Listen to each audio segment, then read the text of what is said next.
Welcome back, Real Fans Podcast, episode 37. Big 37, but 37. I'm gonna welcome you all. We gotta start things hot. We're gonna talk about a bigger number, way bigger than 37, and that number is 2974, and that caps off with Stephen Curry taking the reins. Best shooter in the world, best shooter to ever exist. Am I exaggerating, guys? Nah, I don't think so. I mean, he beat the record. 3-point title, guys. He got the record right there. 2,974 and counting. Steph Curry did it the other night against, of course, they're always on the other side of history, the New York Knicks. The Knicks. Bing bong. Right on cue. Oh, man. He clearly, it's kind of an easy, you can't really debate it. I mean, you score the most 3-pointers, like you got to be looked at as and to do it so young too. I mean, how old? Relatively young, let's just say that.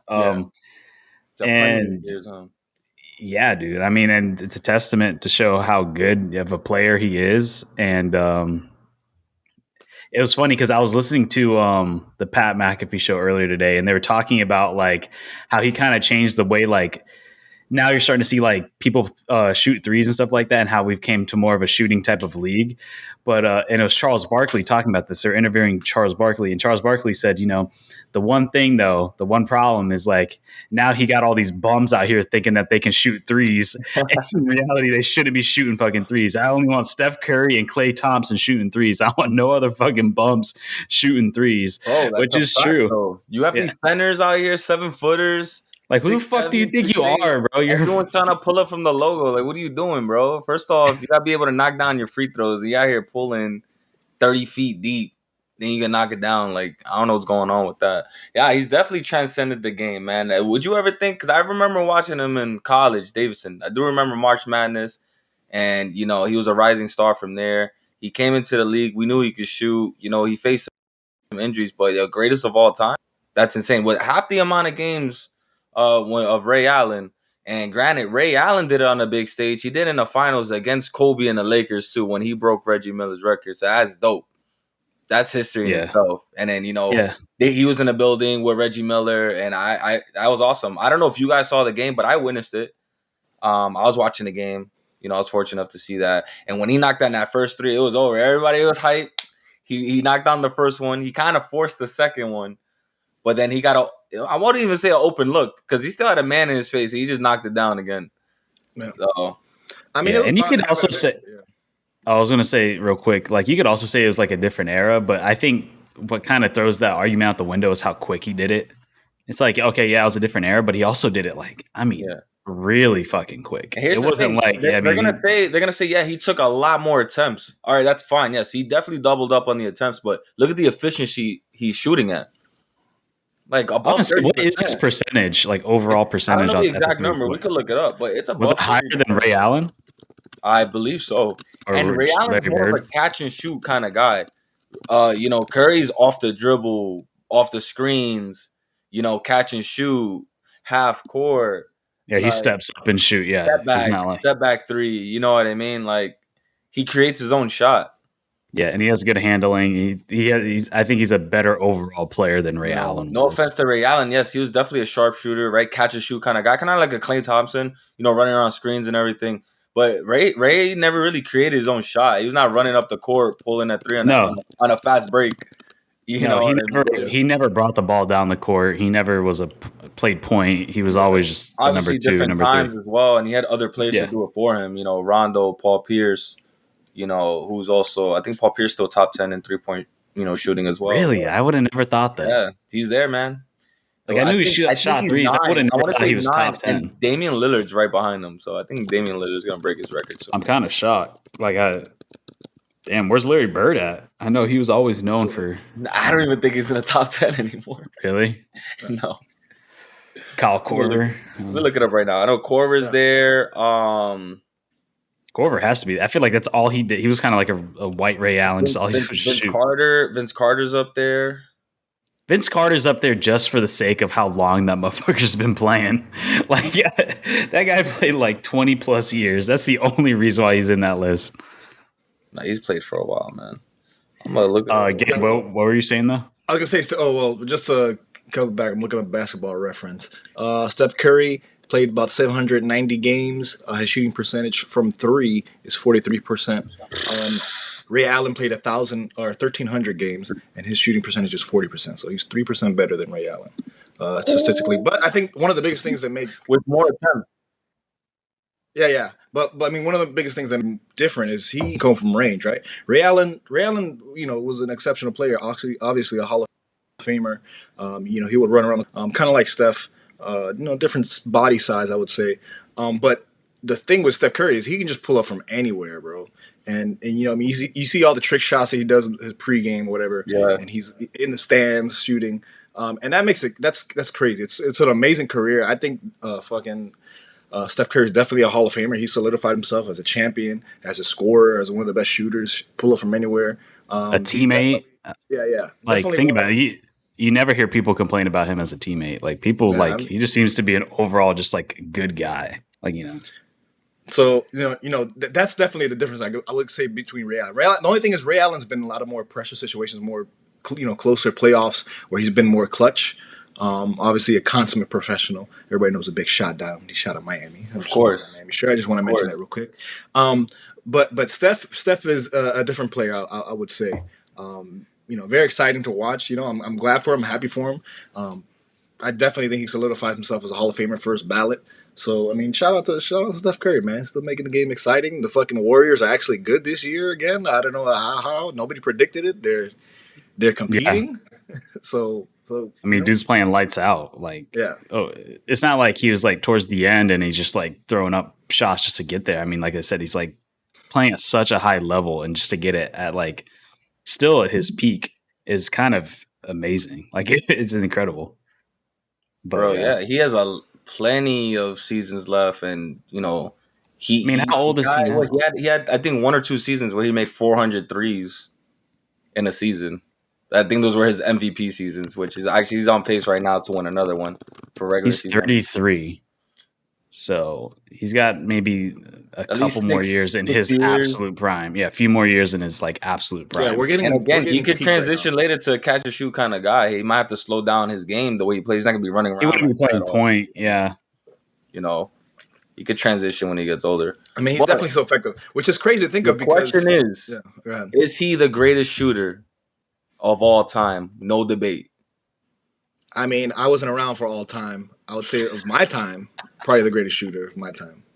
I think he kind of has to be. I mean, it's a little easier to quantify, because you have the record, and then on top of that, he has a better. What'd you say, Gabe? Like 3% higher shooting percentage, 43 to 40. So Ray I mean, how can you like argue that? And he has the title to go along with that record. He has 3 championships. Finals MVP, but he does have 2 regular season MVPs. So he's definitely proven himself. Had been on the greatest record, greatest team ever. Yeah. Was it the greatest record ever put up? Yeah. Greatest regular season record. So he has the accolades to go along, with that 3-point title as well. It's just not a dry stat. Like, all right, I've made the most 3-pointers ever, but I haven't won anything. I'm just a good shooter. No, he's not a James Harden. He's won MVPs. He's not James Harden. He has 1 MVP. I give him that. He's been fine for that one. That's kind of crazy to think he only has 1. I mean, let me ask you a question. Like, who else? Like, since you've been watching basketball, I'll talk to JoJo. Who else did you see? Like, and you would think like whatever they put up is gonna go in. Like, it's just wet. Like, if you're facing your team's facing an opponent, like if this guy's shooting like this, probably going in. Like, who did you fear like that on another team? On another team, man. There's so many, bro. It was 100%. It was Ray Allen, bro. When Ray Allen shot the ball, bro, the ball went in every single time. I would definitely say Ray Allen because the Heat going up against those Celtics, that was definitely a big grab. I would say Ray Allen. Another guy I would think of like Chauncey Billups. Like when he's on the free throw line, bro, Crunch it's time. fucking money. It's money. Like Yeah. you don't want Chauncey Billups on the fucking free I throw mean, line. like for me, outside of threes, I always felt that way about Kobe. Like that motherfucker he just always made it. He just always, no matter, he was always scoring, no matter what. Like he Yeah, drive it, he was and I shoot would from hate to admit it. mid range. Whenever he had the ball, I remember growing up watching. Obviously, I'm a LeBron fan, so I was like, "Damn, this guy won't miss either." Like, what's going on? And it was just like from all over like with me with LeBron, it's like he's about to drive it right up again and just keep on killing you like right up in the paint. But it's like with Kobe, it was like God, he's like fucking everywhere. Like it doesn't matter where he's at, he's making it. And like and then on top of that, the ball's going towards him. He'd Yeah, be he's double gonna get it teamed, regardless. and he's still getting it. And it's just like God damn, dude. Like it's like that's why everybody said like when he retired, it's like we're gonna miss hating you, like just Yo, because it's and like I Jesus. should have been in that commercial too, though. You gotta Yeah. respect it, though. You gotta respect it. But speaking of the Lakers, that's good transition. Looks like they're starting to bounce back. They're 7-3 out of the last 10 games. They're on a 3-game win streak right now. After a pretty rough start. I don't know if JoJo, since you're the residential, somehow a Lakers fan, LeBron fan, but yes. they seem to be performing better. But do you think this is going to hold up well? Because overall, the team hasn't been playing as what the money they put into it. Well, I could say with a lot of LeBron's, y'all like to call super teams, right? If you look back at it, they never ever really have great starts. They really don't. Back then with the Heat, I remember they started 8-8. And everybody's like, "Oh, what's going on with this team? Blah blah blah. They're not going to make playoffs, and all this stuff." Obviously, I was worried again this season as well. I mean, they had a lot of issues off the court. Players fighting with each other. Other instances they're getting in fights with other players on other teams, and they're calling them the old folks' homes and everything. But LeBron's legacy, like it's bound to turn around, right? So, you can only hope from the best from here. Multiple players have been called out. AD got called out, for not acting, Rightfully so. for not playing like he's in his prime right now. You know what I mean? Like He's you don't hear any. 27 years old, Yeah, and like as much as we want to look at the glitz and glamour of having LeBron and Russell Westbrook, at the end of the exactly, day, that team lives and dies by Anthony exactly, Davis. exactly. Which and I could agree at this point. Like, yeah, LeBron, he's gonna do what LeBron does. You know what I mean? But it's about time someone else on LeBron's team like take that role. Like, you know what I mean? Like, let it be your team. You know what I mean? Just because you're playing with LeBron, like I said, he's gonna do what he does. 10 straight finals, playoff appearances every single year. Like, who's gonna run it? During the regular season. Like, And you're in your especially prime. You too, got a ring. You got Melo back. You have all these other players, but like AD, Melo. like essentially, man. Well, I was gonna So say too, it's like when you have these old motherfuckers, you can't rely on them to be there throughout the regular season. You just can't. You gotta have faith in the people who can play all those games. And yeah, AD is just not stepping up like he was a few years ago. And you can't rely on LeBron because LeBron hasn't been the same the past 2 to 3 years because with injuries and getting older and slower, it's like you I need to have agree to disagree, but yeah, I know what you mean. like at the end of the day, and every Laker fan knows it. Even every Yeah. AD is your guy. He is the guy at the moment, not LeBron. And if you try to rely on LeBron, it's not going to work out. And Russell Westbrook, he has to learn how to be a complementary piece, which I don't know how well that's been working. But yeah, like I said, the team lives and dies by AD. They live and die by him. Westbrook, man, he needs to work on those turnovers, those costly turnovers.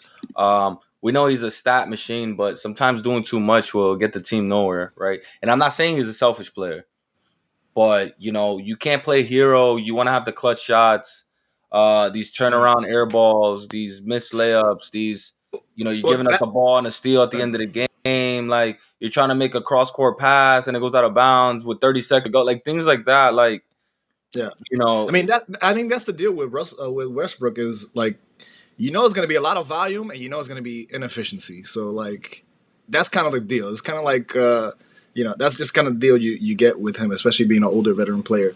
I'm gonna agree with what Julian said. Like, AD is definitely the after however long LeBron still has to play, he definitely has to be kind of the face. And he's not playing bad. Specifically, if you look at his stats, he's still averaging a double double. His per is 1 point better than LeBron James. It's just he hasn't been playing good of late. I think this is just kind of like mid season, kind of the doldrums. They're not winning as expected. I think they're like 12th or something. They're like almost 500, like 16 and 11. They're 16 and 13. I just saw 13. So I mean, this is kind of mid. And that was after going 7 out of 3 and 7 and 3 out of the last 10. So And I expect them to get better. To be definitely a little bit higher in the seed in the playoffs. Come towards the end of the season. This is kind of like a mid-season, whatever. I want to see what they do after the break, after the All-Star break. After All-Star break. Yeah, you already know. Moves are going to happen depending how they're looking, depending on their record. Trade deadline comes up. Players are going to be moving. You know what I mean? It's funny, though. There was actually rumors of, what do you guys think about this rumor with Westbrook for Ben Simmons? I wouldn't trade. The only thing I would trade Ben Simmons for is a fucking sack of potatoes. That's the only thing I would trade them for. Well, to give him his due, because I'm not the biggest Ben Simmons fan. I think he's overrated as a player. He is a defensive presence. He is good defensively. I mean, you're not going to have to, you're not going to want him at the end of the game with the ball in hand. But guess what? You have LeBron, you have AD, you have other people that can contribute in that way. Let's just say this: what does he bring to the Lakers that isn't already there? Like, what would he bring? Defense. That's all I can say. Is defense. But would you take that over having Russell Westbrook? Well, here's the thing, man. You can look at players' attributes, but you got to look at what fits as well, right? Like, Westbrook fits in a shitty system. He's such a great player with bad teammates because he can do it all. So if you're trying to bring that to the table with a lot of other players that can do those things as well, you're kind of just crowding up the floor. That's how I look at it. Ben Simmons is another big. He's a tall player. They usually put him down low at the 4 or whatever. It would be a little bit crowded. I mean, they do have big, tall players. Like Westbrook, Harden didn't work. Westbrook and OKC with Paul George and Melo didn't work.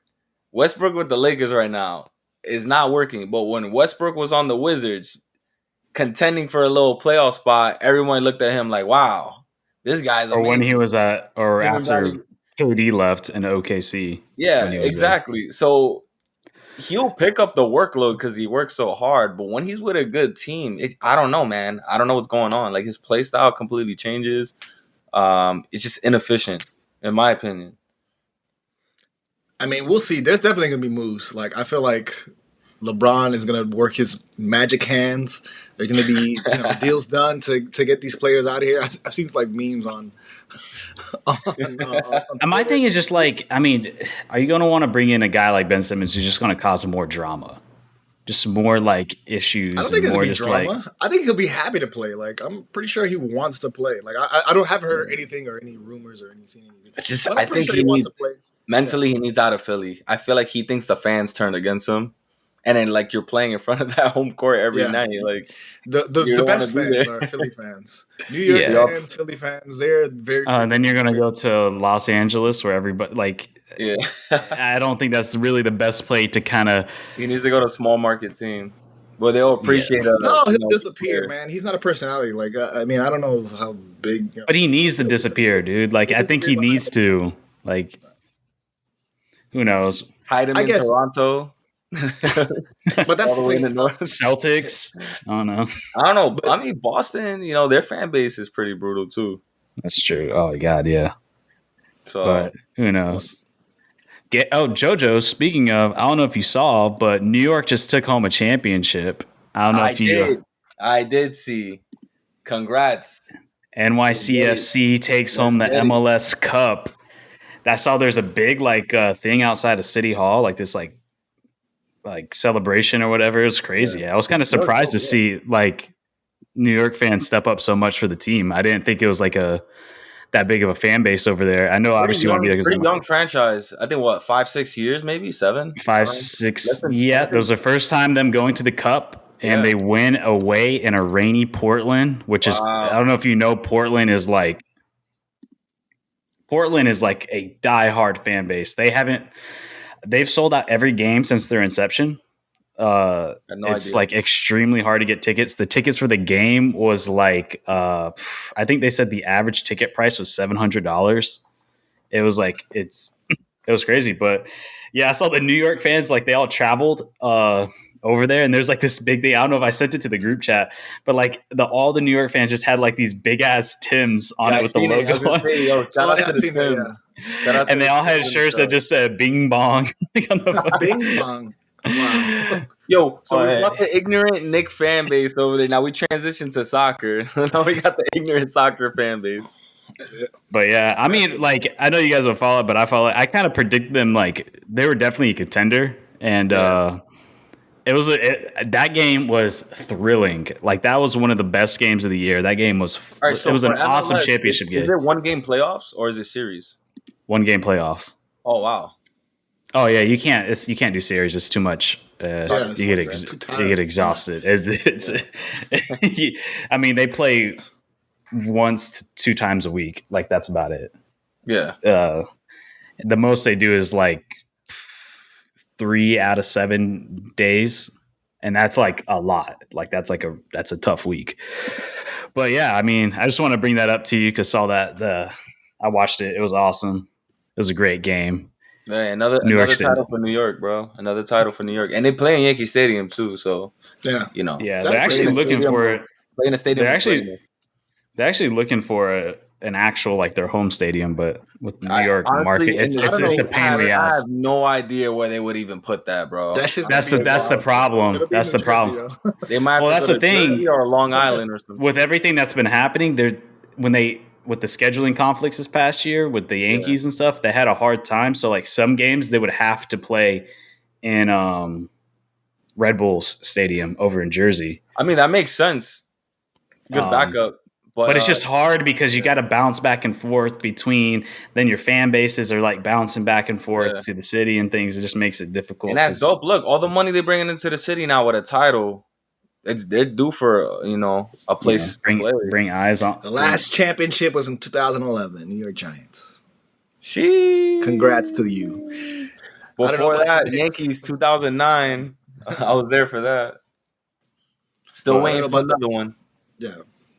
But yeah, it's funny too because New York FC, they have like the knockoff Ronaldo. His name's Tati Castellanos, and that guy literally looks like Ronaldo. But yeah, just like the hairstyle, the look, the persona, everything. And he's Ronaldo. He was the Golden Boot winner, so he scored the most goals in the MLS this past season. Oh, so they had a legit player on that team. Oh, they're good. Like New York City FC was a very deadly team. They're a very fast-paced, high-attacking team. And and then Tati Castellano, that guy's been a beast. He's 23 years old from Argentina and he's been balling since he got to the MLS. Did they play Miami FC? Yeah, they got smoked. Yeah, I mean Miami FC is one of the worst teams. Inter Miami, not Miami. My bad. Inter Miami. No disrespect. So look, if they end up playing this next upcoming season, I'm gonna have to go. That's a bandwagon alert. Defending champs. Come on, by. Bing bong. They actually had official NYCFC shirts that said that.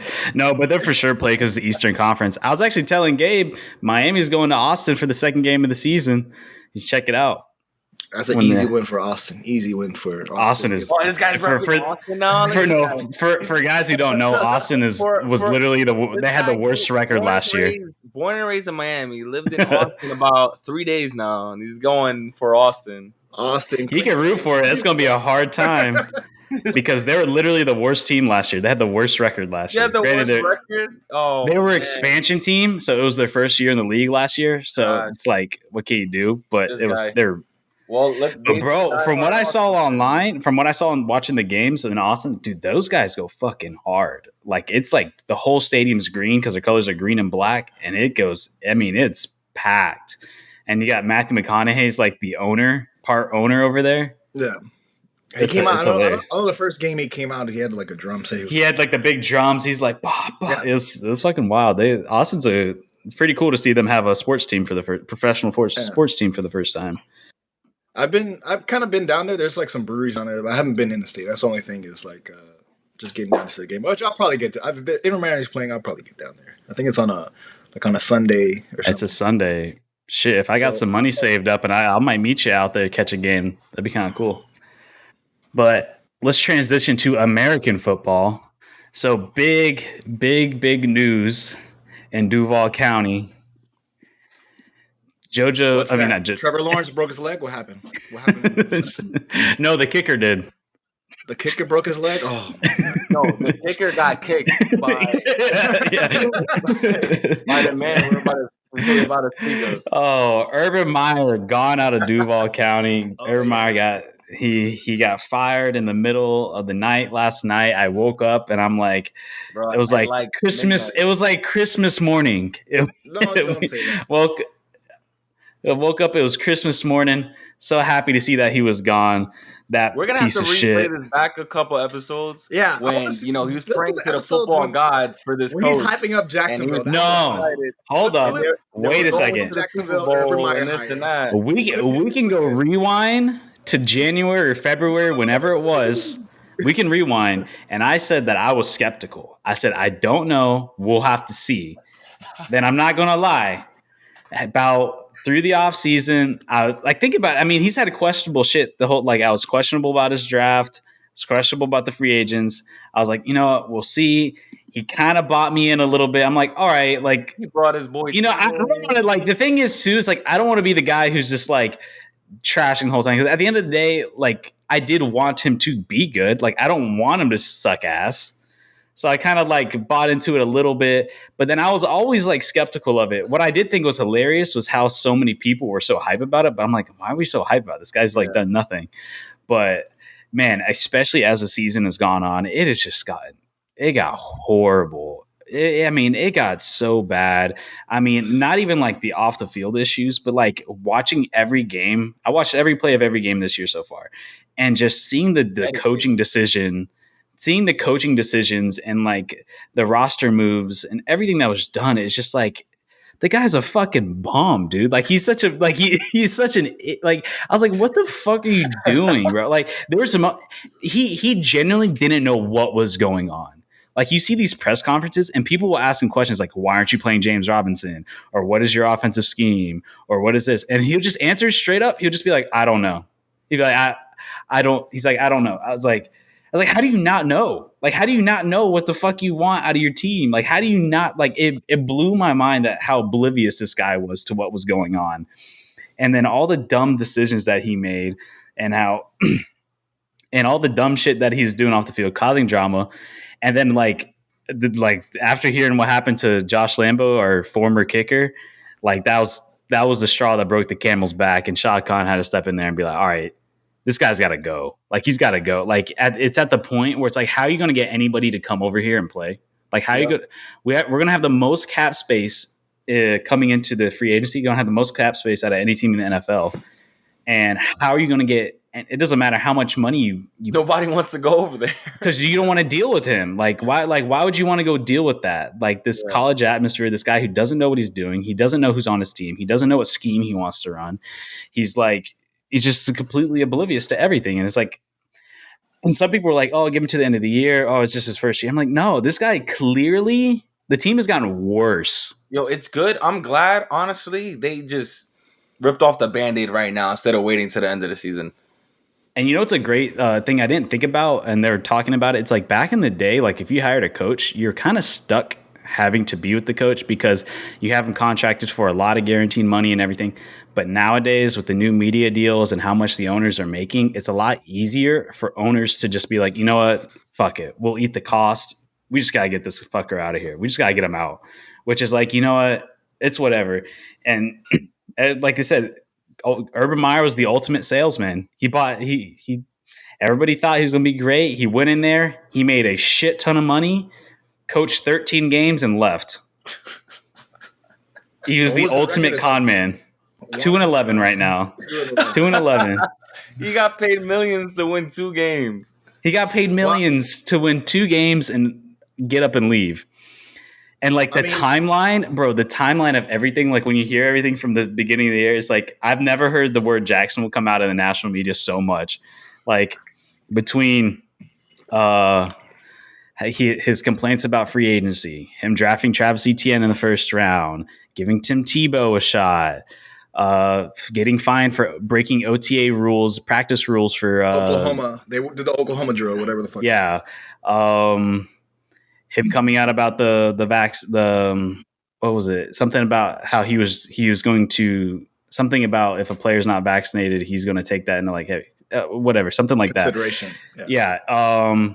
Him apparently kicking the kicker, him not going on the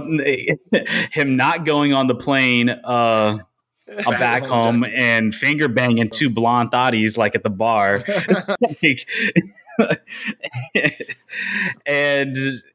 And now everything but win and Jacksonville.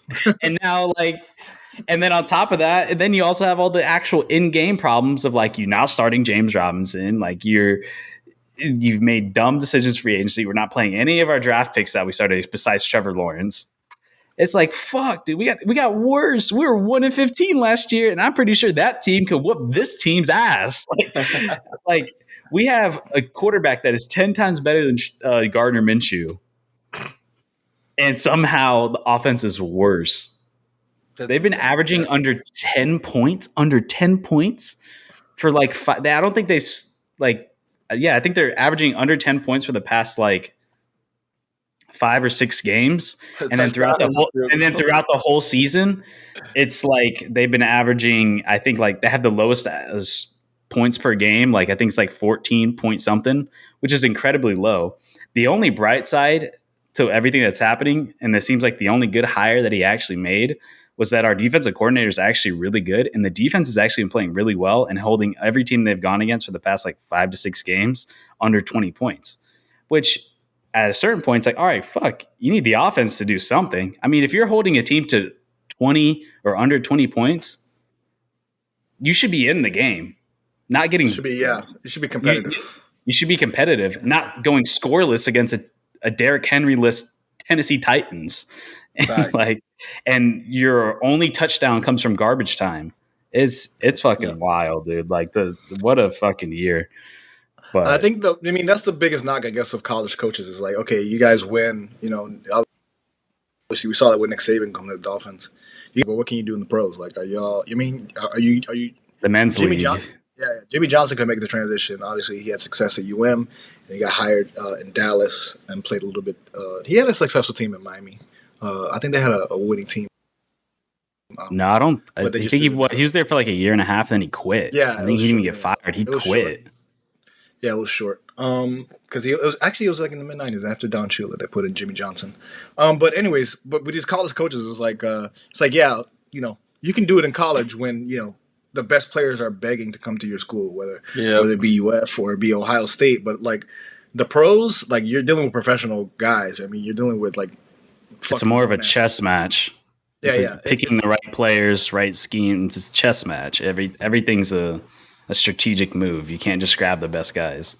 And I feel like in college, there's definitely a bigger power disparity, I guess. Like, the coaches have more power over these players. Like, if you're, you have a scholarship, one of the best coaches, some of the best coaches, they hold that scholarship over their head, like year to year. They're like, we're going to evaluate you every year.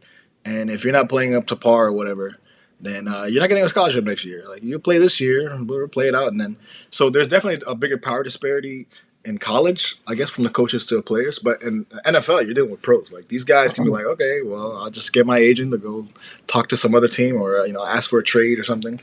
I'm surprised. I was going to say, I'm surprised Josh Lambo, the kicker, didn't get up and just beat his ass. Bro, he's the kicker, and you're going to kick him in the leg? He's the fucking kicker. I read a comment. They're like, yo, you have the balls to kick a professional kicker. Like, he won't kick you back. And then you're going to be hospitalized. But I think the quote was that what the Lambo said that he's like, hey, dipshit, make the fucking kick or something like that. He said, make your kicks today or something. Yeah. Apparently he always called. Game. Yeah. Granted, Preseason, all right. 1 preseason. Who cares? Here's what I will say. There's a reason why Josh Lambo isn't on the team anymore. He was just missing way too much. But he went from, I don't know what the fuck happened, but he went from, I think he had the 4th highest kicking accuracy in league history. And then coming into the season, something just happened. He couldn't make a kick. He got injured last year, but then coming in the season, he couldn't make anything. But it's like, also too, it's like, if I was a kicker, I'd be like, "Who the fuck are you?" He's like I heard. I was watching some sports radio, and they're talking about it's like I could come. It's like I'm gonna have the 4th highest accuracy in NFL history. Who the fuck are you to just call me the kicker and tell me to make a fucking kick? Like, like you can go eat my ass. Like I don't know who the fuck you think you are. And just on a human level, like this is mad disrespectful. Like imagine JoJo, your boss comes to you, kicks you, and say, "Hey, you better sell these fucking Jordans." Like what the fuck are you talking about? Kicks your ankle. He's like, "Better go sell them." I'm gonna put the Jordans on and go ahead and kick you back. That's what I'm gonna do. So I think if that was any other player, like if he did that to a fucking linebacker or some shit, like he would have got his ass beat. Oh, I'm surprised. You gotta pick your fights. You gotta pick your fights. Yeah, I don't think. I think if Josh Lambo went up there and just like fucking swung on his ass or pushed him to the ground, I don't think anybody would blame him.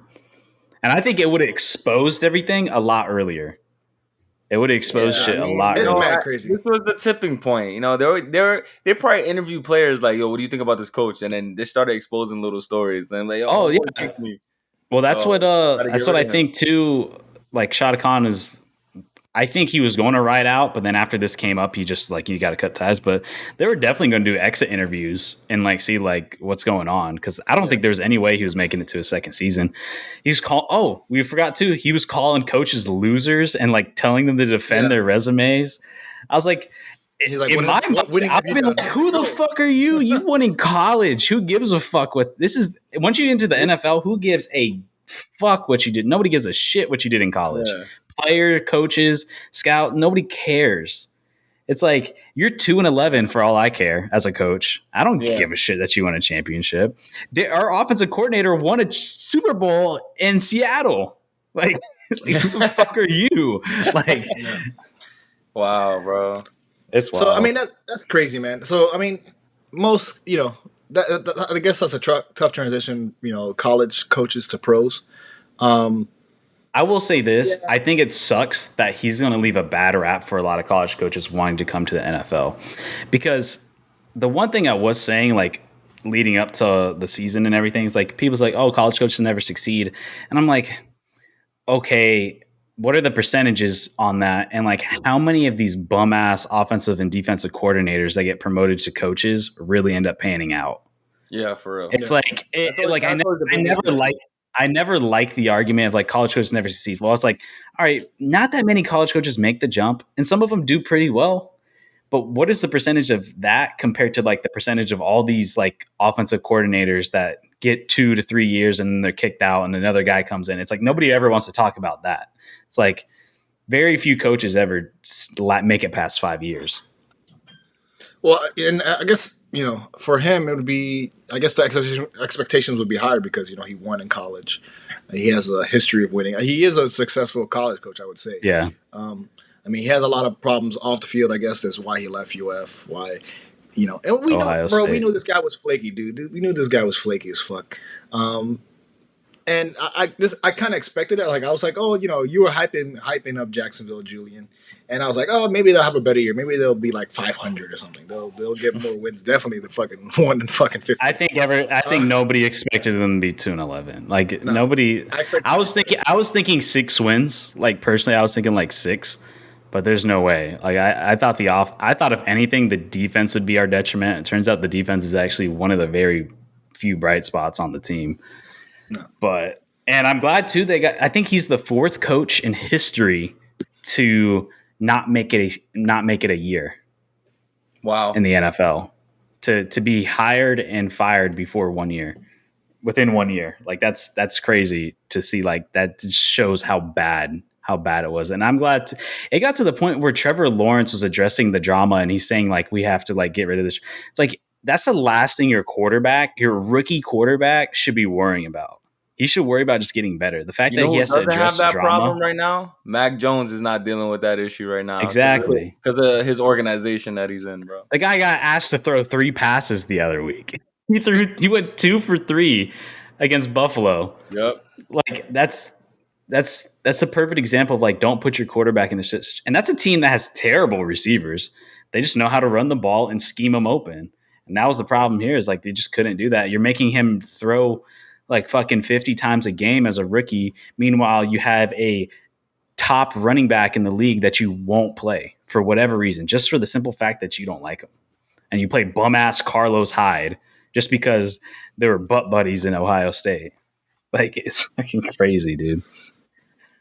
So shout out to Urban Meyer. He'll probably be coaching. He should have taken USC. You know, in college, I'll be straight. I don't think he takes another job. I don't think even colleges want to deal with him. Listen, college, all this bro, money Texas, he just got Texas from, Southern. you know, one, I think he's good. I think he's done, bro. I'm gonna say one, I think he's old. I don't think he wants to go back to that. Two, I don't think. All right, there's gonna be some athletic director out there that's probably gonna like. But you got to think too. He's going to request a lot of money, and there's very few colleges that can request that much. So that's what makes me question it. And I also don't see him going back to TV. I think he's going to go in hiding for a while. Like he's going to have to. He's already in Jacksonville. He's going to be the coach for UNF, bro. He's in North Florida, University. They don't even have a football team. They don't even have a football team. He's going to make the next one. City? Let me go down. What's the next? Jacksonville, Daytona. What's next? Orlando. He's going to be the next Stetson. Orlando. UCF coach, bro. If UCF beats Florida, they probably will. UCF got. They probably will. Yeah. Florida sucks, man. Florida's been terrible. Yo, since we're on this topic, we're talking about college. Yo, I don't know if you guys saw this breaking news where Travis Hunter, top-ranked quarterback, has announced that he's going to decommit from Florida State and sign with Jackson State with head coach Deion Sanders. Huge W for HBCU college. Put him on the map right there. What do you guys think about that? That is. I mean, I think it's kind of funny because wild. Deion Sanders was an FSU grad. He's an alumni, which is crazy because FSU, you know, we've been hearing Mark Norvell is going to get fired or they're going to change. They just hired, was it Tabbert? What's his name? Coach Tabbert. They just hired him, and he was a bad hire. The team wasn't good. So like, you know, there's been rumblings of like, oh, Deion Sanders might go to FSU because obviously he's an alumni. He's coach, and for anybody who doesn't know, Deion Sanders is very big. I know in South Florida he's big into high school football, like all these. It's not AAU. What is the football? Pee Wee? Is it Pee Wee League? What's the football equivalent of AAU? I don't know, but he's no, Pee Wee's just like 5-year-olds playing. Yeah, I don't. But down here in South Florida, I know what you're talking about. I can't think of it. Yeah. But he's definitely big in recruiting in South Florida, especially, you know, South Florida kids. So when he got the was it Mississippi State job, or no, Jackson State. Jackson State. Jackson, Mississippi. Jackson is the capital of Mississippi. When he got that job, like, you know, there was definitely potential there. You know, he's been involved in football, like youth football, definitely on college. So to see this kind of move where this guy was a top player, top commit, I guess his family was, I don't know if his family was FSU, but he was very into FSU, and to get the switch is like, it's like the ultimate, like, yo, FSU should have hired Deion Sanders. Like, why? What are you guys doing? Like, he completely just picked one, like the second, number 2 ranked in the nation, 5 chipper or some shit. Absolutely crazy. I mean, good for them. I mean, good for Deion, man. Like, he's definitely fucking making moves in college. So, I mean, I think as long as it's worse than UM, I'm good. I was gonna say, I think it's a good move for Deion in the school, but man, it's just why would you do that?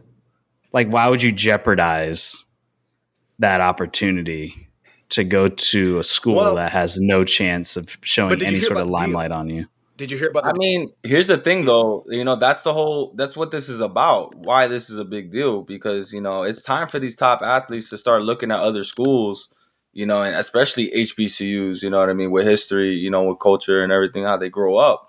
You know, it starts to put these schools on the map. Who knows what these opportunities will take them.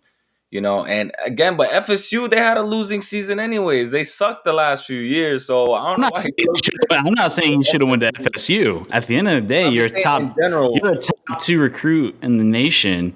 Yeah, I mean, you have the pick of the litter, and I just feel like you gotta look out for yourself. You got to look out for yourself, and I think you want to put yourself in a situation where you can shine and make your name for yourself and do something. Like, I mean, then again, like I said, I hope the best for him. Hopefully, he can go over there, ball out, still get that name recognition, and still maybe make it into the draft if he plays well enough. But I think it's kind of, I don't know, man. It's hard. It's a big risk. Let's just say that it's a big risk. I mean, whatever. I'm kind of a wait and see as well. Like, I'm not very into like watching, young players. Like, I'll see them in college and see if they come up. And that's if you see him in college. Who knows now? Just by him going there, it's going to shine light on the school. Who knows? Him going is going to shine light on the school, and a lot of people might tune in just to watch him play. So that school might get media coverage now because he's there. You know what I mean? And who knows? The only reason why they started to recently is because they have Deion Sanders. Because I know since he joined the team, you start to see him every once in a while. I mean, what conference is happening? Is that happening in basketball? It's happening in basketball too. These top recruits in basketball, they're starting to go to HBCUs as well. It's a trend that's starting. Basketball is a little different though, because basketball teams and there's a little bit more of an opportunity to like for your college to do something. Versus like college football is very walled off. I mean, look how hard it was been for Cincinnati. They got to the point for Cincinnati where they had the committee. They had no choice but to throw them in the top 4 because like who else are you going to put there? And it was an uphill battle, and I'm glad that they're in there. Versus like college football, college basketball, you can kind of get away with it a little more because if you can get in, you can get into the dance. Like that's all that matters, and then you can take it from there. Versus football is not necessarily like that way at the moment. They're in the SWAC, so Jackson State's in the SWAC with Florida A&M, Alabama State, Mississippi Valley State, but then Cookman, Prairie View, Southern University, Grambling State, Texas Southern. So these are is that FBS? SWAC. No, but I'm saying, is that FBS or is that FCS? I'm pretty sure they get into fucking tournaments. I know they get into like the basketball tournaments and. Well, that's different. I'm talking about like football. Are they FBS or FCS? I'm not sure. I wouldn't know. I don't know. Because if he didn't even commit to an FBS team, like that's gonna. It just I don't know. But I wish the best for him. I hope he does well. But yeah. So let's switch it off. We're gonna do a little bit of fantasy talk right at the moment. So right now our playoffs just started. Me, Gabe, JoJo, and another friend of mine. You're talking about our personal league. This is not a.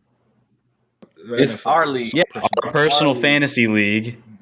We are entering the quarterfinals. So, Gabe, you got like 4th place, right? JoJo's in 3rd. I got in 6th. Of goons, with this last win that I had against your boy Julian, I jumped from 6th to 3rd, like that.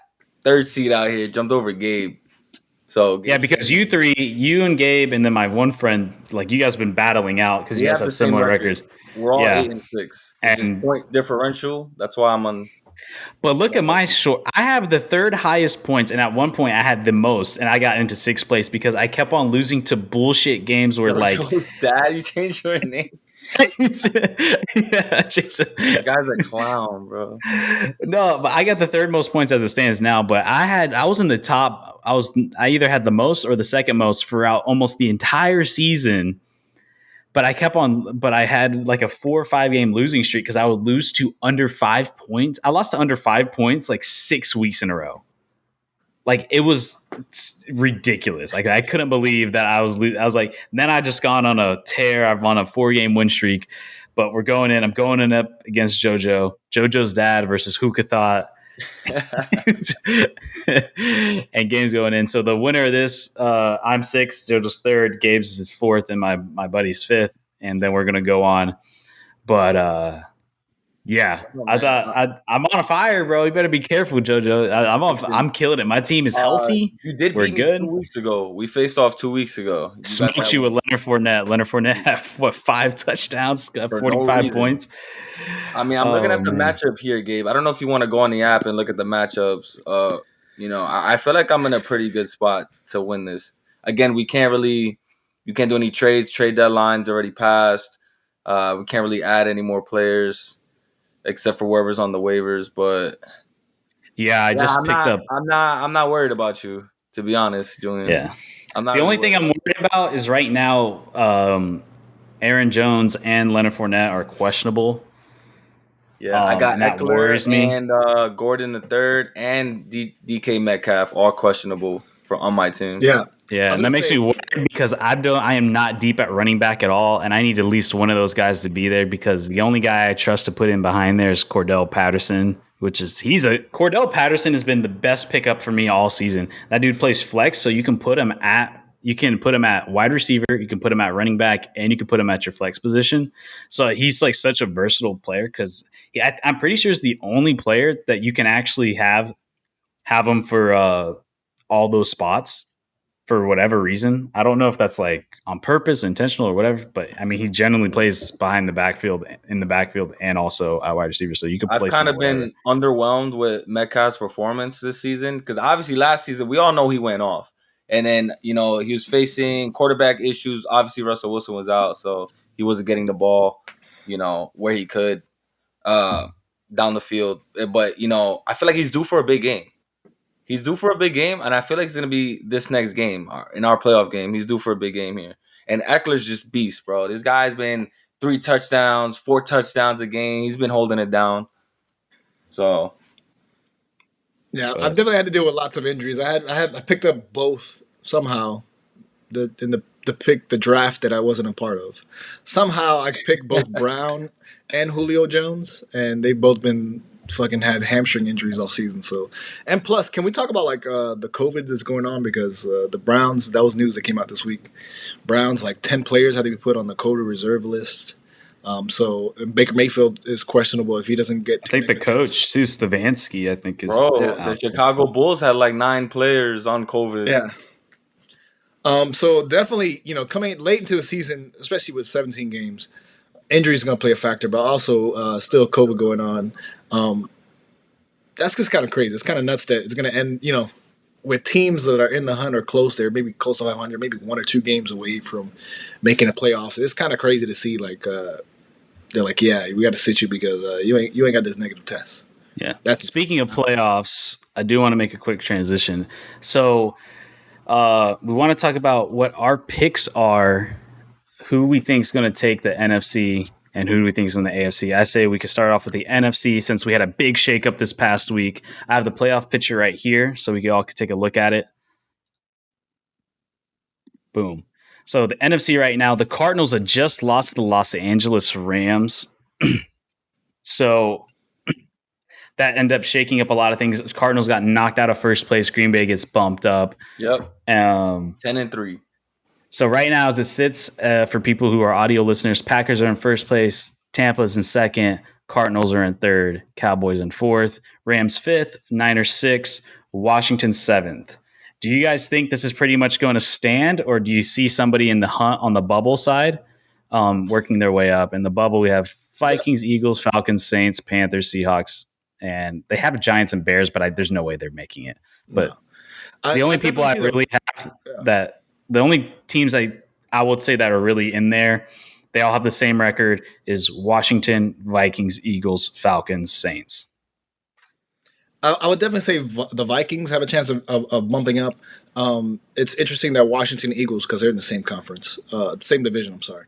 I think Washington is better than their record. I think they're better than their record says. They're a quarterback away, bro. Yeah. The way Julian was saying, they find a way to stay in games, man. The defense is lights out. They're a good team. They're a really good team, but I just don't trust Heineke. He's a great backup. He's an amazing backup, but he's not the future over there. They need to draft somebody who can be He's all right, that man. future.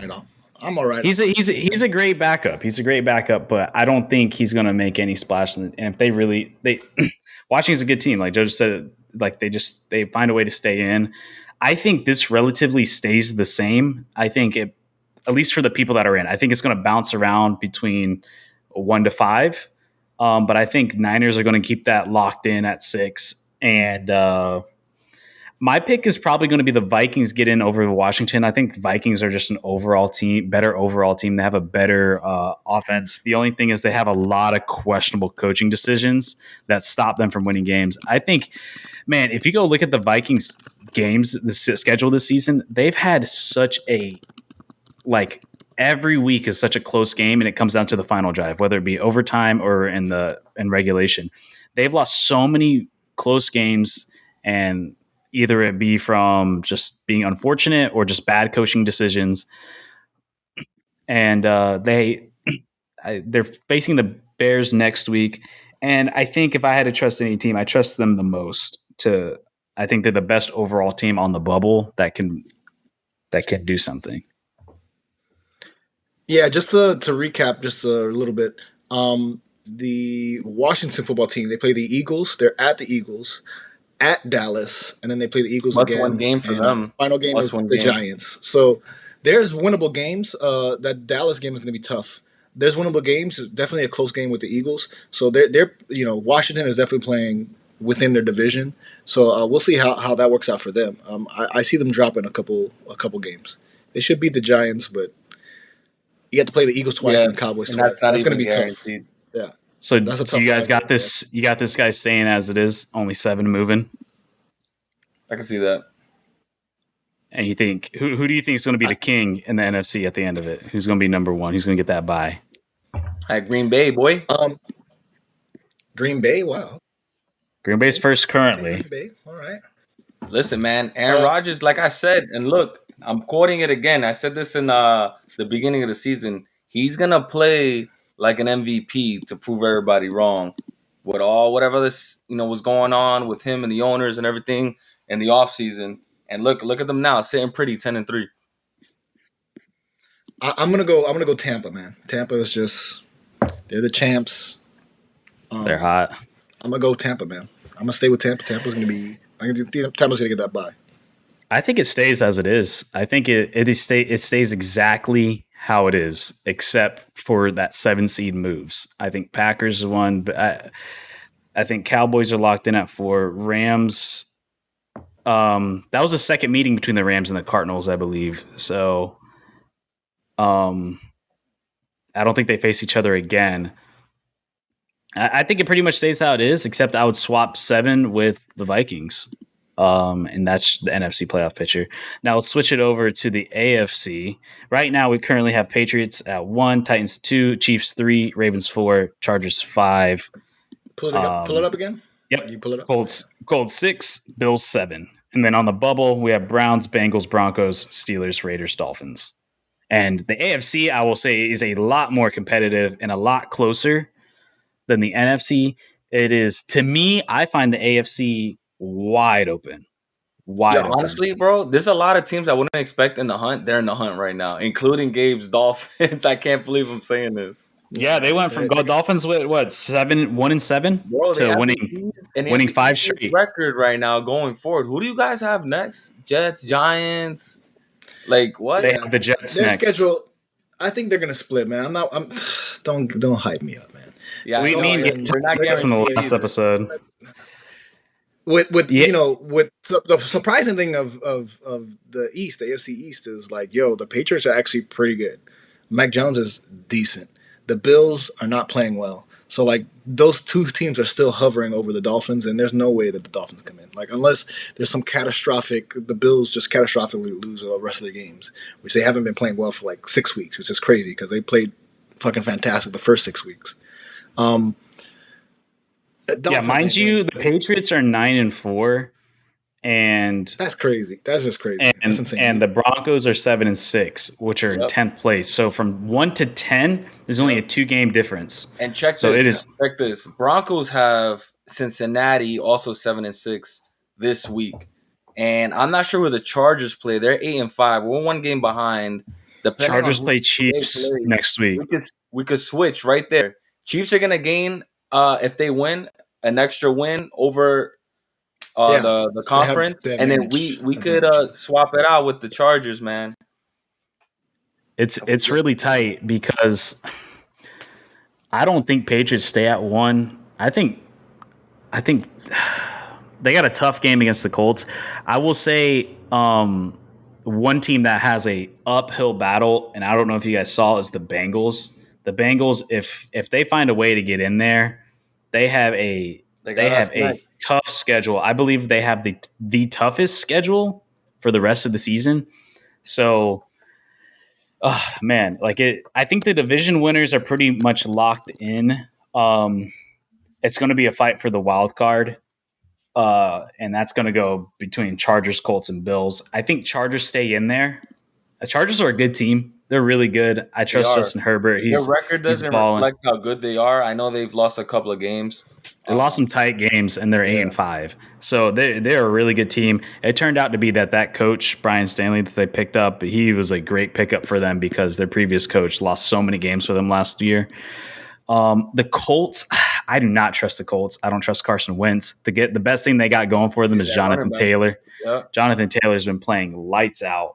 But if they can win this Patriots game for them is huge.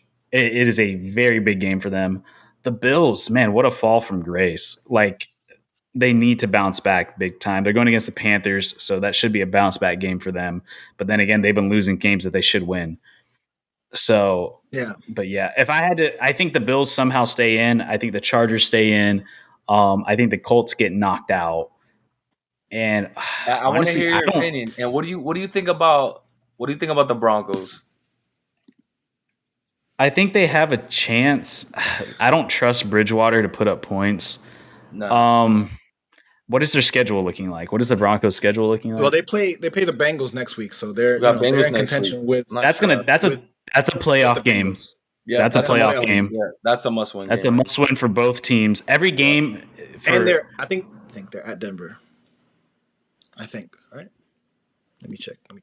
It doesn't say on this thing. They are. Yeah, they're at Denver. The Bengals are at Denver, and this is, they're in contention. So whoever wins this game, they're gonna hop over each other. They're gonna get advantage over. It's 7-6 record. I know the Bengals have some good receivers, man. Their wide receiver, that core, I like wide that receiver core, went off last week. They're very good. They just need to get a little bit more protection for Burrow and the defense. You can always bolster a defense. You could always bolster them and get Burrow better got on a defense. messed up pinky, so I'm hoping that affects him this game. But man, I don't trust the Browns. I don't, especially like you said, with all the COVID protocols that they're facing, and then also just as a whole, I don't really trust them, even outside the COVID stuff. The Raiders, man, they started off so strong, and then all the off the field issues that they were having on that team was just terrible. The Dolphins have to win out. That's their only shot. They have to win out. Steelers, I don't trust Big Ben. I don't trust Big Ben at all. Dolphins can't. He's done. Yeah, to me, if the real teams that are in the fight are Broncos, Bengals, Browns. But yeah, I think the Bills, Chargers locked in. But yeah, you guys think Patriots still stay at number 1? I don't think so. They're tied right now. They have the same record as the Chiefs and Titans. The Chiefs, 9-4. Listen, man, everyone thought the Chiefs were found out, and then look at them. They came back. Red hot. Crunch time. Playoff, Super Bowl in their mind. I wouldn't count them out just yet. Obviously, I'd like to see them fall. I just don't see it happening. It's crazy, though. Apparently, I think it's something like what's that? What is that? The pro football ratings that they do, on players. Patrick Mahomes has the lowest. Patrick Mahomes' lowest rating against any team is against Bill Belichick and the Patriots. Wow. He said he technically plays the worst against Bill Belichick out of any other team he's ever gone against. They know how to scheme against him. Bill Belichick, he's a mastermind when it comes to defense. Preparation. You know what? I want to change my mind about the Patriots because you asked the question: are they going to stay up there number one? I want to change my mind because I just look at their schedule. Week 15, they play at the Colts, which is the Colts is an indoor stadium. They should win that game. They play versus the Bills at home in Foxborough, but on Christmas. So we'll see what the weather's like. Oh, a Christmas game.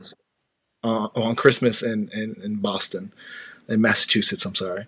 And then their last game, 17, is against the Jaguars. So that's an easy win. So they can definitely win two out of these three. Should be winnable. So they might stay up there. It's surprisingly somehow, some way, Patriots might be fucking 11 and whatever, 11 and 5. You know what's really shocking to me?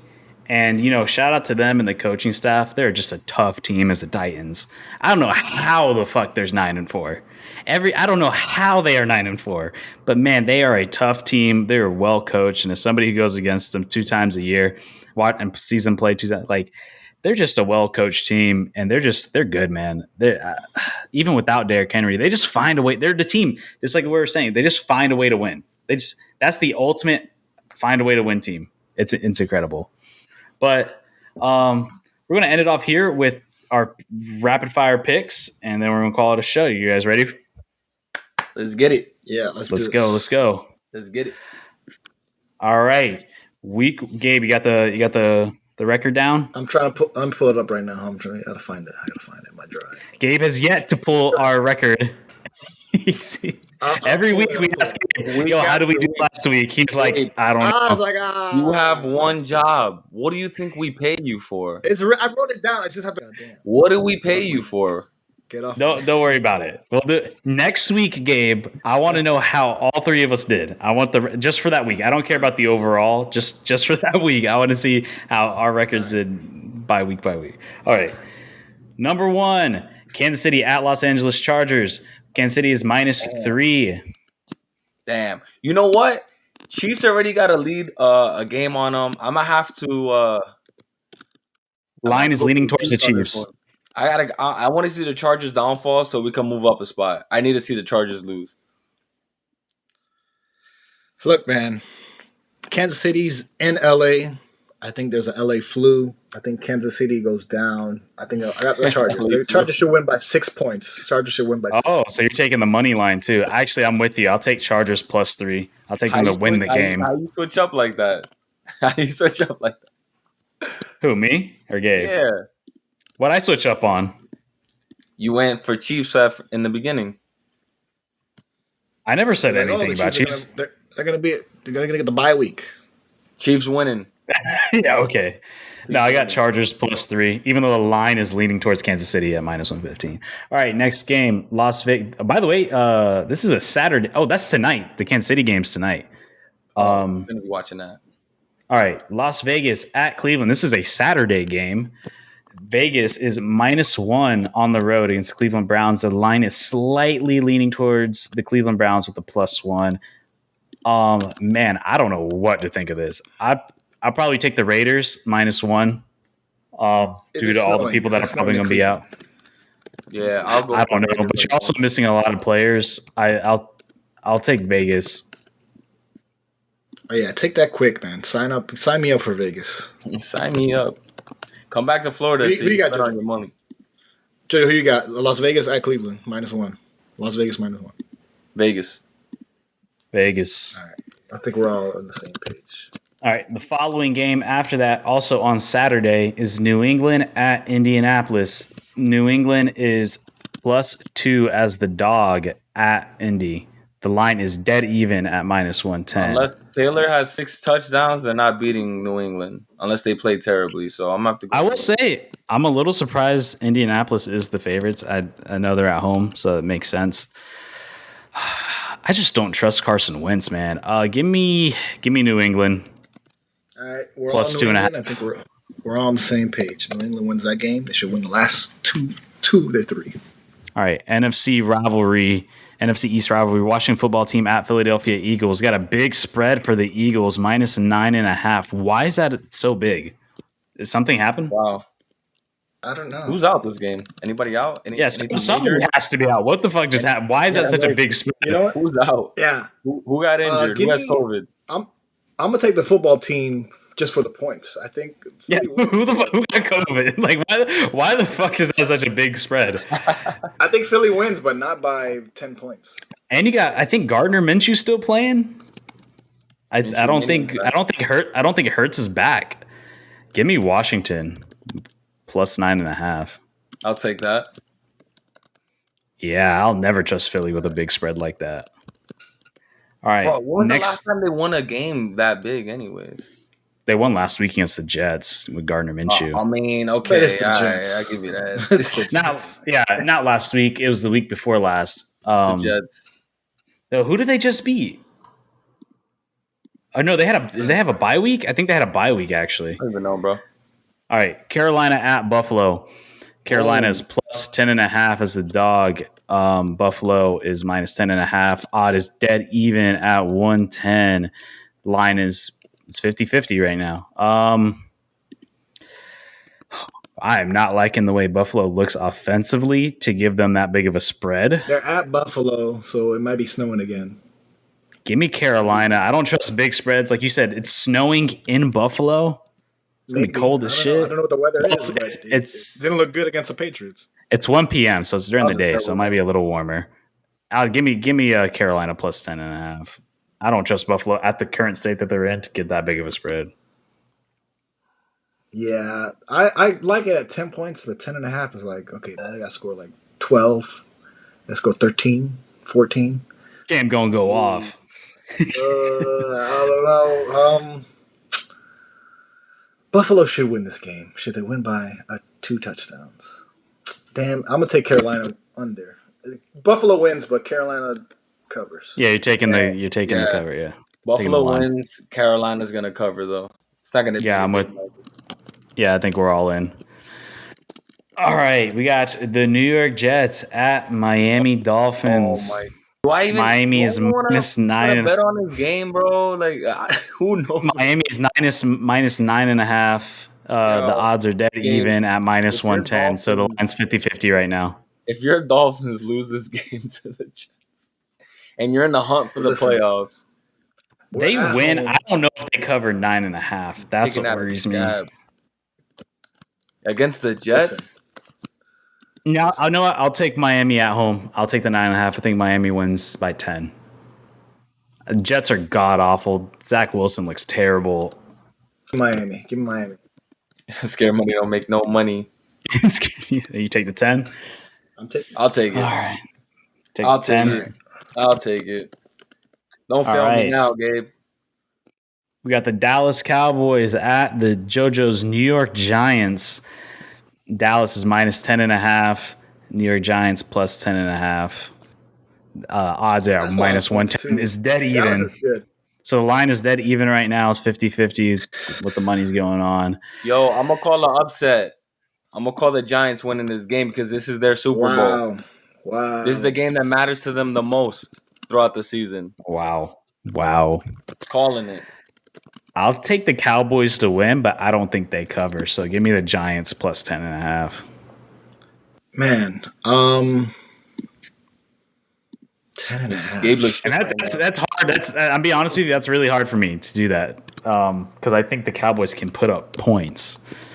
But like JoJo said, there's something different when you play against the Cowboys and you're at New York. You're in New Jersey.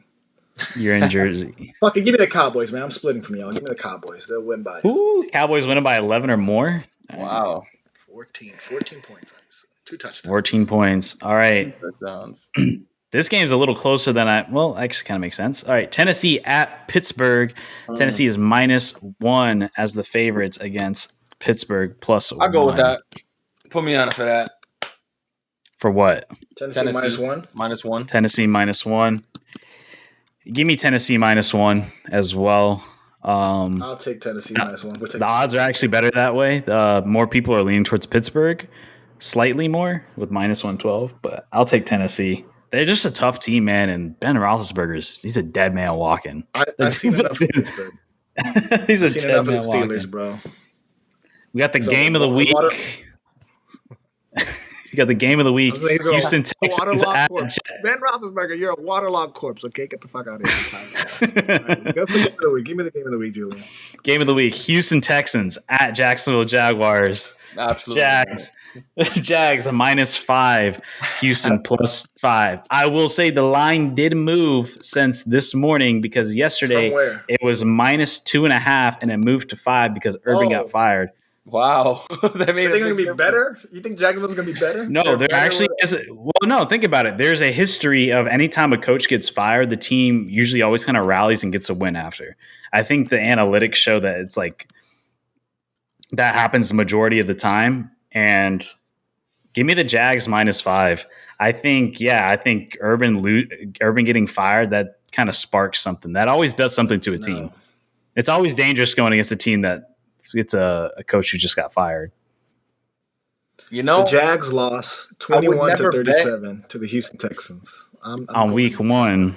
This is week 13 and your coach got fired. Oh, y'all got a different roster? Who you got? Who y'all got? But like I said, man, think about it. When a coach gets fired, team steps up. You know what? I'm going to give y'all the benefit of the doubt. I'm going to say this is a redemption game at the perfect time with no coach. And I'm going to go Jags winning by a hair. Okay. The line is leaning towards the Jags. The line's leaning towards the Jags, so and you're at home. Game of the week. Game of the week. 2-11. Who's going to get the first overall pick? Don't miss out. All right. Next, we got Arizona at Detroit. Arizona's -13, Detroit +13. The line is at even at 110. You already know. Just Arizona. That's not even. It's a big spread. Mind you, DeAndre Hopkins out for the season. We didn't talk about it. We forgot to mention it. But yeah, he's out for the season with a knee injury. But Arizona's still super deep. They're still deep, man. You still got players who can play at the wide receiver position. You got weapons: Rondell Moore, Chris Kirk, like AJ Green, who's actually been playing surprisingly well. So, and you got they could still be dangerous. So yeah, I think I'll take Cardinals -13 as well. I'm taking that cards. Yeah, give me the Cardinals. We're all 2 touchdowns, 2 tutties. All right, Atlanta at San Francisco. Line is then even at 110. San Francisco is -9.5. Atlanta is +9.5. What's San Francisco's record right now? They're not playing. San Francisco is 7-6. They're not. All right, playoff hunt against sorry. I think they're locked in for 6th seed. They're 6th seed right now, and I think they're locked in for that.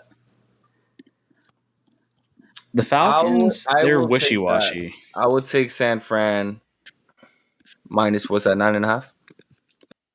Yeah, 9.5. I could see that. Mind you, Atlanta's still technically in the hunt, so they might have still something to play for. Listen, this is an East Coast team traveling to the West. I'm going to take San Francisco. That is true. Tell you, man, that travel, bro, that jet lag. I guess I'm with you guys. Give me San Francisco -9.5. Gabe gets jet lag going from Miami to Austin. Clank, clank. Atlanta's one of those where it's like sometimes they can put up points out of nowhere. All right, we got a pretty good game right up here next. Cincinnati at Denver. Cincinnati is +2.5. Denver is -2.5. The line is leaning heavy towards Denver right now with -120 versus Cincinnati is minus. Put that money in the mountains. All right. It's leaning heavy towards Denver right now. Cincinnati's only -102. Telling you for the odds. We're to be feared right now. We're on the hunt. Man, so my inkling is to go for the home team. You're at Denver. You got to go up Mile High. I don't know what the weather is in Denver. It's kind of chilly over here in Austin, Texas. Colorado's our northern cousin. My inkling is to go home team. But you know what? Cincinnati, I believe in you. I think you're going to bump up in that playoff picture. You're going to jump the Browns. Cincinnati, give me Cincinnati. Cincinnati wins by more than 2.5 points. I say give me Cincinnati as well. I like their offense more. This is more of like offense versus defense because Denver's offense is not the best. Cincinnati's is pretty good and vice versa when it comes to the defense. Yeah, so give me. I think Cincy has a. I picked both of your teams, your sorry teams. I'm rooting for you, and this how you're gonna do me over here. I like Denver. I like Cincinnati to put up points, and that's the thing. I trust that they can put up points. And man, they got a tough road ahead of them, and I think they're gonna fucking fight tooth and nail. That's a fighting team. Like they're gonna work hard to get that win. But like I said, this is definitely the game of the week. This is the game to watch. Like there's playoff, repercussions for this. This is a game to watch. Like implications, repercussions. Repercussions. It ain't no fucking Houston, Jacksonville. There ain't no goddamn battle for first overall pick. Battle for the picks. All right. Yep. So me and Gabe got Cincy. Joe just got Denver. All right. Next game, we got Green Bay at Baltimore. Green Bay is minus 5.5. Baltimore plus 5.5. Give me Green Bay. Yeah. Give me Green Bay. Man, this is tough. I did say Green Bay is going to stay on top, and even though I'm low key rooting for the Ravens to make some moves this year, I'm gonna have to go with Green Bay on this one. I like the Green Bay's ability to put up points. Like when it comes to these close spreads. I trust I don't necessarily trust Baltimore to do that. They're kind of wishy-washy. But I know Green Bay is going to throw out points. So give me that. All right, next game. Seattle at Los Angeles. Seattle is plus 5.5. Los Angeles is minus 5.5. Line is dead even. Seattle has kind of had a little bit of a resurgence, but then again, you're about to go through a buzzsaw that is the Los Angeles Rams after coming. They're going to be still on their high from beating Arizona.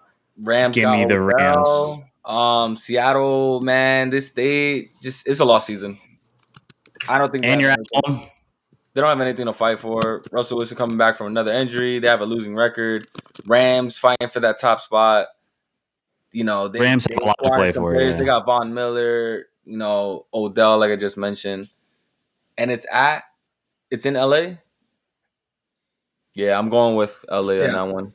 I'll take that spread. Give me 1 second, guys. I'm gonna scroll down, and you guys can do the next picks. These final 2 picks. You good? All right. Well, we got the Saints and the Buckies. What you looking at, Gabe? That's pretty. I mean, the Saints at Tampa, minus 11 points. I mean, the Saints, I kind of had hopes for them early in the season. I don't know what happened, man. Yeah, I don't know what happened. They signed Taysom Hill to a big deal. Don't really use them as much. I'm going to go Tampa. Tampa's going to win. They're at home. Minus 11? You're out of here. Sunday Night Football. Give me Tampa. Taysom Hill's a bum, dude. That guy can't throw a fucking football to save his life. Give me Tampa. Yeah, I can't believe they gave that much money. That defense apart, bro. I can't believe they gave that much. Like that defense. I'll take Tampa. Oh man, good thing too. I have Tampa on my fantasy team. The defense on their fantasy team. We're about to get a lot of interceptions and fumbles from your boy Taysom. All right, Monday Night Football final game of the week. Minnesota Vikings at Chicago Bears. Minnesota Vikings minus 4.5 at Chicago plus 4.5. Odds leaning towards Chicago with odds leaning towards Minnesota with minus 115. Yeah. Chicago. I'm going to call upset. I know Minnesota, you said they're in the hunt. I feel like they're not going to get the job done. I saw a few of their games, man, and a lot of them go to crunch time. Dude, I'm telling you, look at the schedule. Every single game has came down to like the final minutes. Go to crunch time. And I've seen that game when they played the Packers too. They're going back and forth in the fourth quarter. I'm going Bears, man. Then they almost blew the lead against Pittsburgh. They had 29-0 against Pittsburgh, and Pittsburgh almost came back and beat them. And that was when Claypool did the whole first down celebration. Yeah. Yeah, I'm sorry, the Bears. I'm going with them. And you're at Soldier Field. I think Minnesota wins, but like we said, they keep on having close games. It's going to be a crunch game, but they win. So I'll take the Bears 4.5. I think the Bears will lose by a field goal or a point or two. Yeah. The weather in Chicago will be sunny with some clouds, 33 degrees. I'm going to take the Vikings, bro. Give me the Vikings, man. Why y'all going? You trust the Vikings to get 5 more points? Yes. Vikings, man. They're in the hunt. Yes. Bro. All right. Well, that's it. That's the peaks of the week. That's Yep. it. Well, wrap it up. You know, I got a big game this week against Julian in fantasy. Gonna take that dub, Yeah. you already know, and move on to the next round. Gabe, good luck to you. Maybe I'll see you in the next round. So let's go, guys. Another episode, Real Fans Podcast. Real time, real talk. Right now, every sport. You can find us anywhere. All the Instagram, things. Real Fans Podcast. Georgia, where are we on? Spotify. Actually, Julian, you need to do the Spotify recap. See how we did. See how we did. Oh yeah. See how we did, man. Thank you. I don't know how to. I don't even know how to look at that. I guess it's probably email. I guess. Yeah. So check it out, guys. Where can you find us, Gabe? All things Twitter, Walmart.com, Costco, Sam's Club. Everywhere you can find podcasts, Real Fans Podcast. We appreciate y'all checking us out for another week. We'll be back. There'll be more sports. We're talking basketball. We're talking UFC. We're talking football. We're talking soccer. We're talking all the things. We appreciate y'all checking us out.